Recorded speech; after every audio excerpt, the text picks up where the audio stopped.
Hey guys, what's up and welcome back to the channel. Thanks for hanging out with us. We got another in our series of Birthright domain reviews here as we are getting closer to the end of the Heartlands, and today we're going to take a look at Elinie, which if you're looking for a lawful good realm to play as, certainly a great one with some unique opportunities here, but also just an interesting one to adventure in. So it is one of the shorter entries again, not the sort of double page that we get some of the more prominent realms, but again, don't let that as a DM maybe steer you away. There's certainly fertile ground there to do different things, and again, really present some unique challenges to the player. So, as mentioned, right, it's a lawful good realm, so that certainly stands out amongst some of the more nefarious domains here in the Heartlands and elsewhere. Province-wise, again, it's fairly low settled, with a lot of still open magic potential, more or less. Although your capital city, Ancien, is fairly decently sized there. You'll notice the law here is all controlled by one person, although it's not maxed out. That's Asan ibn Dauta, and we'll talk about that in just a second. So again, Elinie does present you with some interesting cultural challenges and everything too that you can really incorporate here, and really makes it again unique amongst the realms here in Anawir. Temple situation is a little more complicated.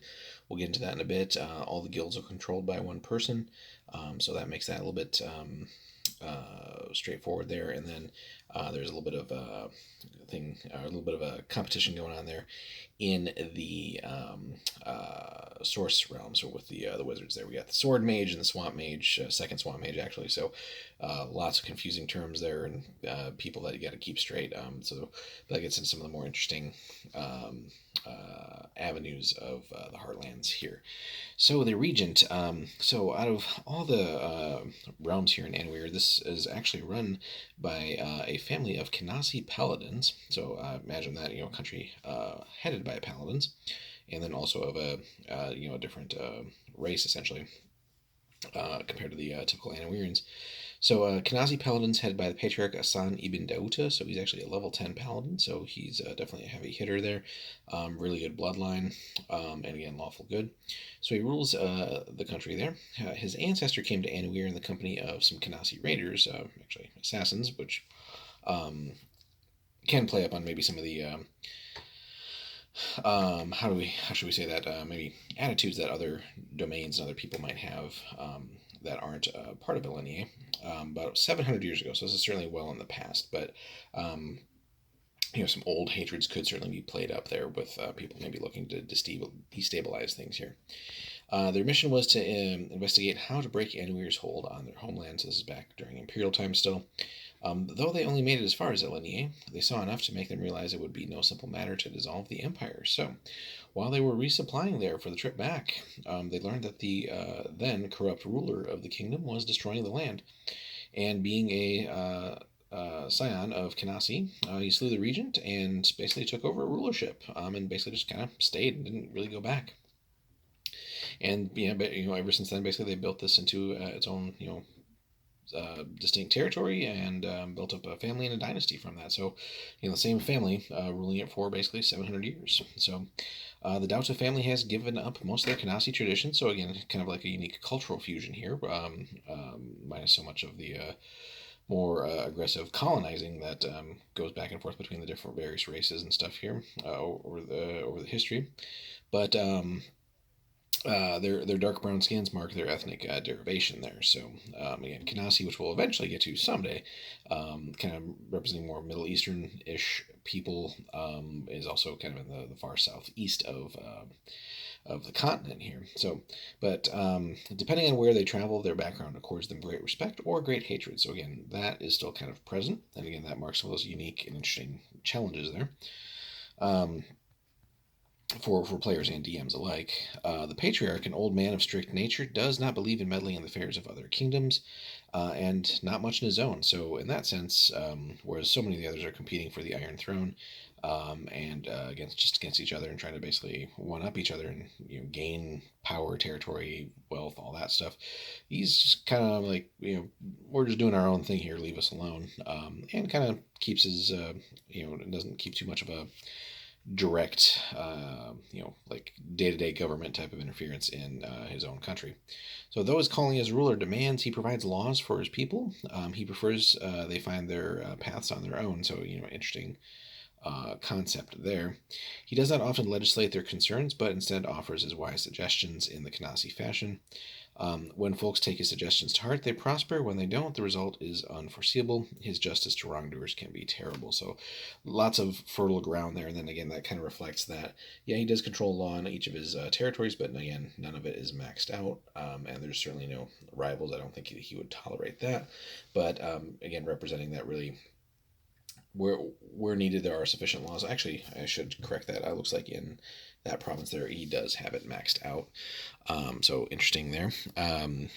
So on the lieutenant side, the patriarch has 3 sons and 3 daughters, all paladins, go figure, striving to carry out the goddess Avani's will. Though they compete to become heir, unlike so many other kingdoms, there's no animosity towards each other. They're not trying to secretly get the others to fail or take out family members like so many of the other domains. So they know the patriarch will choose whoever acquits himself best. So, if you're really looking for a country where, again, everyone's kind of working towards the common goal here, at least on the ruling family's part, this is fairly straightforward in that sense, but can lead to some potential hiccups there when you're dealing with people from other countries and domains that certainly aren't as positively or inclined for the better, greater good there as you are.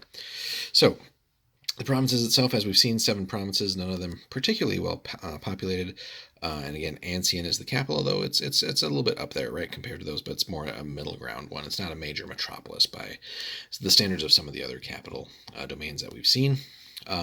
So important NPCs, and again, this is a brief one, just because, again, it's just one of these smaller domain descriptions. So certainly, again, fertile area there for the DM to work things up and expand. So the life and protection of Avanale seems strong here. Though the Hierophant of this domain is not Kanazi, she does adhere strictly to their beliefs and urges her followers to do the same. So they do call their goddess Avanale, but only because the Annuiran name appeals to them more than the Kanasi name, which is just Avani. The Hierophant appears to be malleable to the wishes of the rulers and doesn't really indicate anything negative going on there, although it should be pointed out she is, that's for the religious side. Getting ahead of myself here. The Guildmaster, Elamian Lamir, which is a level 2 thief and lawful neutral there, headquarters her Points East Trading Guild in Elinie, her homeland, and as you can see, that's basically she's running the guild show there, so she's basically got everything on lock with some little bit of room to expand, but so certainly no competition there either, and in a rarity here amongst so many of these other guilders, she's not evil, so even the guild people here are relatively straightforward. The description then, what we have of it at least, so the people resemble the inhabitants of the Eastern Marches more than those of the Heartlands, and again we'll see that they're really bordering a lot or significantly on a couple of the Eastern Marches domains, which we'll get to very soon. So though it does border on 3 hostile domains, or perhaps because it does, they do have an indomitable spirit, realizing certainly that there are outside forces that could present a problem. They stand resolute in their devotion to their regent, though they might not approve that he chooses to worship Avanale, when most of the Annuirans follow Halen. Still, his ancestors brought prosperity to a kingdom slowly degenerating, and every successive generation basically has made it stronger. The people thank him with their unwavering loyalty. However, many in Annuir find the prospect of living under the Kanasi somewhat fearsome. So, though the family has ruled this kingdom for hundreds and hundreds of years, those who live outside basically, have these prejudices, and that's again something that should come up in a campaign in various ways, and should be something again that DM will focus on. So whether you're from the outside adventuring there, or starting in Elinie and then venturing outside, or just various things, and especially as a ruler, it should be somewhat difficult, I think, to forge certain alliances and trade routes and stuff like that, and sort of overcoming again some of these hatreds and prejudices that are still existent. So that, despite all that, right? Still a very prosperous domain overall. So we got cattle, horses aplenty. There's various grasslands, although there is some swampland too. You do border Coronace, which is an interesting one that we'll get to eventually on the eastern marches. Morid, Morid, which we've already covered, which should be, I think, one that domain that is um, uh, should not be, I guess, negatively disposed to you, just because given his situation. So that would be, I think, one that if you're running this as a domain, the player should, I think, maybe be steered a little bit towards having friendly relations there, or certainly would be at least worth cultivating. Maybe even starting out as maybe like your one and only friend. Um, so something to consider there. Some of the hills rising and falling throughout the country conceal ancient elven fortresses, which is pretty much present in almost every domain, but again lets you have some fertile adventuring opportunities there, whose secrets have not yet been unlocked. The swamp Hope's Demise squats on the kingdom's eastern border, hiding hydras and other monsters basically no one can guess at, so again more adventuring there to clear that out and make it more usable, as well as the occasional criminal fleeing from Coronace or your own ruler's laws. To the north is the Cielwoad, which I'm probably butchering, but is an elven domain, and basically we'll get to the elves here very soon, I think. When we, I think, cover the northern marches, if I'm not mistaken. But yeah, woe betide the fool who wanders in sight of those unpredictable elves. Elinie remains unique and beloved of its people. So again, just a quick mention on the elves there, right? So in the Birthright setting, the elves are very xenophobic. They definitely hate the humans. So you do have elven kingdoms. There's only a few left, but given the rather long and complex history, it's just simple to say that certainly relations are cool if somewhat non-existent between or largely non-existent between the elves and most of the other human kingdoms. Although even the elves at some point do kind of realize the necessity of some sort of minimal trade and contact. But again, those are unique situations there that we'll cover in more depth when we get to the elven domains. One of the unfortunate things with these brief entries is, though, that unlike the larger domains, you don't get like a starting treasury amount or like what your regency is. So that's something that the DM, I think, the player would need to really come up with, and have a proper representation of that. The fact that you do have like 6 lieutenants basically is pretty strong. That kind of, I think, dwarfs every other domain that we've covered so far, and that there's no like infighting or anything to really worry about there.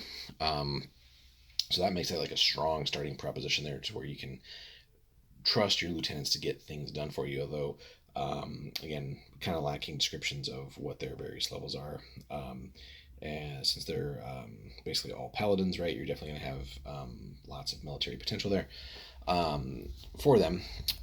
Also, with the lack of treasury and all that stuff, we don't get a sense of if Elinie has any kind of armed forces or anything like that. So again, something that should be somewhat fairly covered with the player and DM, depending on, again, if you're running this as a domain.